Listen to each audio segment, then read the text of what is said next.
సుప్రీంకోర్టుకు చేరిన బీసీ రిజర్వేషన్ల విషయం. స్థానిక ఎన్నికలపై హైకోర్టు ఉత్తర్వులను నిలువరించండి అంటూ సుప్రీంకోర్టులో పిటిషన్ వేసిన తెలంగాణ ప్రభుత్వం 42% రిజర్వేషన్లతో ఎన్నికలు నిర్వహించేందుకు అనుమతి ఇవ్వాలని సర్కార్ అభ్యర్థన.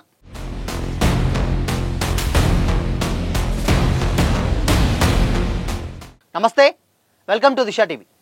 స్థానిక సంస్థల ఎన్నికల్లో బీసీ రిజర్వేషన్ల వ్యవహారంపై తెలంగాణ గవర్నమెంట్ దేశ అత్యున్నత న్యాయస్థానం సుప్రీంకోర్టును ఆశ్రయించింది. స్థానిక సంస్థల ఎన్నికల్లో బీసీలకు 42% రిజర్వేషన్లను కల్పిస్తూ ప్రభుత్వం జారీ చేసిన జీవో 9 పై తెలంగాణ హైకోర్టు స్టే విధిస్తూ మధ్యంతర ఉత్తర్వులు జారీ చేసిన విషయం తెలిసిందే.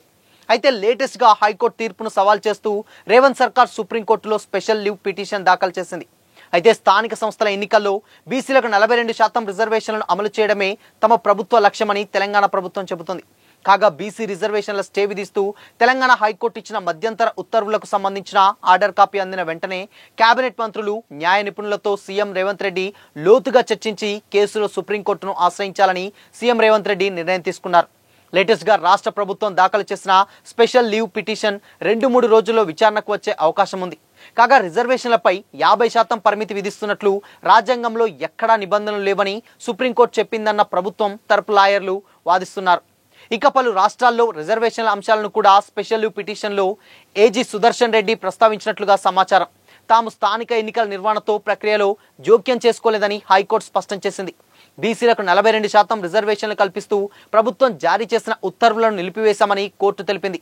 ఈ అంశంలో వివాదాన్ని తేల్చేదాకా జీవో నెంబర్ 9తో పాటు పంచాయతీరాజ్ చట్టం 2018లో రిజర్వేషన్లను మారుస్తూ జారీ చేసినటువంటి జీవో నెంబర్ 41, 42 పై కూడా స్టే విధించినట్లుగా ధర్మాసనం ప్రకటించింది. అయితే తాము పూర్తి స్థాయిలో మెరిట్స్లోకి వెళ్లడం లేదని, రిజర్వేషన్లను 50% మాత్రం మించొద్దని తెలిపింది. వికాస్ కిషన్ రావు గవాలి కేసులో సుప్రీంకోర్టు 50% రిజర్వేషన్లు మించకూడదని ఇచ్చినటువంటి తీర్పును రాష్ట్ర ప్రభుత్వం ఉల్లంఘించిందని హైకోర్టు కామెంట్ చేసింది. ఆ కేసు పరిగణనలోకి తీసుకుని జీవో 9, 41, 42లను నిలిపివేస్తూ మధ్యంతర ఉత్తర్వులు జారీ చేసినట్లుగా ధర్మాసనం వెల్లడించింది. అయితే రిజర్వేషన్లను 50% పరిమితం చేస్తూ రాజ్యాంగంలో ఎక్కడా పరిమితులు విధించలేదని, కేవలం సుప్రీంకోర్టు మాత్రమే దాన్ని మార్గదర్శక సూత్రంగా నిర్దేశించనిదని చెప్పింది. అయితే కొన్ని ప్రత్యేక సందర్భాల్లో అంతకుమించి రిజర్వేషన్లు కల్పించవచ్చని Indira Sawhney versus union of India, Janhit Abhiyan versus union of India కేసుల్లో సుప్రీంకోర్టు చెప్పిందని గుర్తు చేసింది. రిజర్వేషన్ల అమలు కోసం ట్రిపుల్ టెస్ట్ నిర్వహించాలని Vikas Kishan Rao Gawali versus state of Maharashtra కేసులో చెప్పింది. తెలంగాణలో బీసీలకు 42% రిజర్వేషన్లు కల్పించే విషయంలో ఆ ఉత్తర్వులను రాష్ట్ర ప్రభుత్వం పాటించిందంది. స్థానిక సంస్థల ఎన్నికల్లో బీసీలకు ఎంత మేరకు రిజర్వేషన్లు కల్పించాలన్న అంశంపై సమగ్ర శాస్త్రీయ అధ్యయనం నిర్వహించామని తెలిపింది. సామాజిక, ఆర్థిక, విద్యా, ఉద్యోగ, రాజకీయ కుల సర్వే 2024-25లో రాష్ట్ర జనాభాలో 56.33% మంది బీసీలున్నట్లు తేలిందని, 42% రిజర్వేషన్ల కల్పనకు అదే ప్రాతిపదికంది.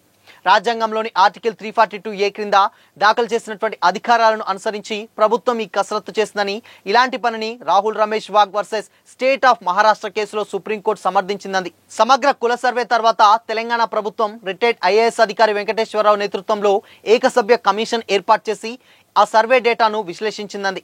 లోతైన అధ్యయనం అనంతరం స్థానిక సంస్థల ఎన్నికల్లో బీసీలకు 42% రిజర్వేషన్లు కల్పించాలని ఆ కమిషన్ చేసిన సిఫార్సులను ప్రభుత్వం ఆమోదించింది.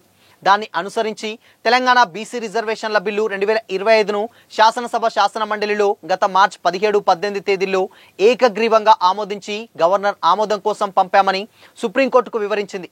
రిజర్వేషన్లపై 50% పరిమితి అన్నది కేవలం వివేకపూర్వకమైనటువంటి నియమం తప్ప అదేమీ రాజ్యాంగపరమైనది కాదని, ప్రత్యేక క్షేత్రస్థాయి వాస్తవ పరిస్థితులు, స్పష్టమైన ఆధారాలున్నప్పుడు ఆ పరిమితికి మించి కేటాయించేందుకు అనుమతించవచ్చని ఇందిరా సాహ్ని తీర్పు పేర 810లో 9 మంది సభ్యుల రాజ్యాంగ ధర్మాసనం తీర్పు ఇచ్చిందని సుప్రీంకోర్టు దృష్టికి రాష్ట్ర ప్రభుత్వం తెచ్చింది.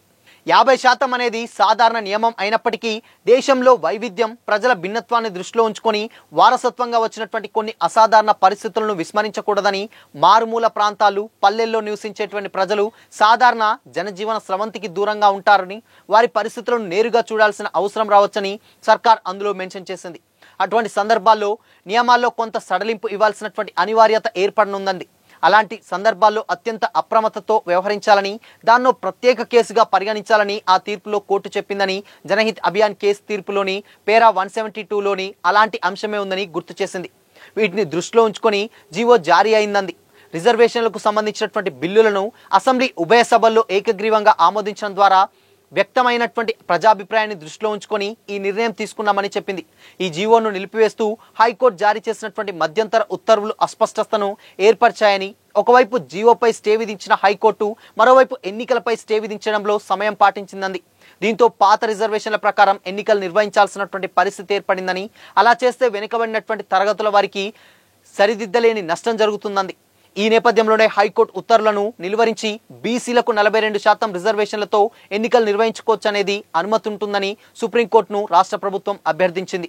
రాష్ట్ర శాసనసభ, శాసన మండలి మార్చి 17, 18 తేదీల్లో పాస్ చేసినటువంటి పంపినటువంటి బీసీ రిజర్వేషన్ బిల్లులకు గవర్నర్ ఆమోద ముద్ర వేయకుండా మార్చి 30న రాష్ట్రపతి ఆమోదం కోసం పంపారని సర్కార్ చెప్పింది.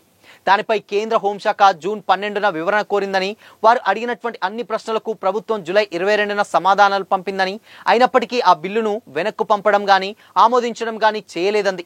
తమిళనాడు గవర్నర్పై ఆ రాష్ట్ర ప్రభుత్వం దాఖలు చేసినటువంటి కేసులో సుప్రీంకోర్టు ఇచ్చినటువంటి తీర్పు ప్రకారం శాసన మండలిలో ఆమోదించినటువంటి పంపిన బిల్లులకు 3 నెలల్లోపు గవర్నర్, రాష్ట్రపతి ఆమోదం తెలపకపోతే వాటిని ఆమోద ముద్ర వేసినట్టుగానే భావించాల్సి ఉంటుందని సర్కార్ గుర్తు చేసింది.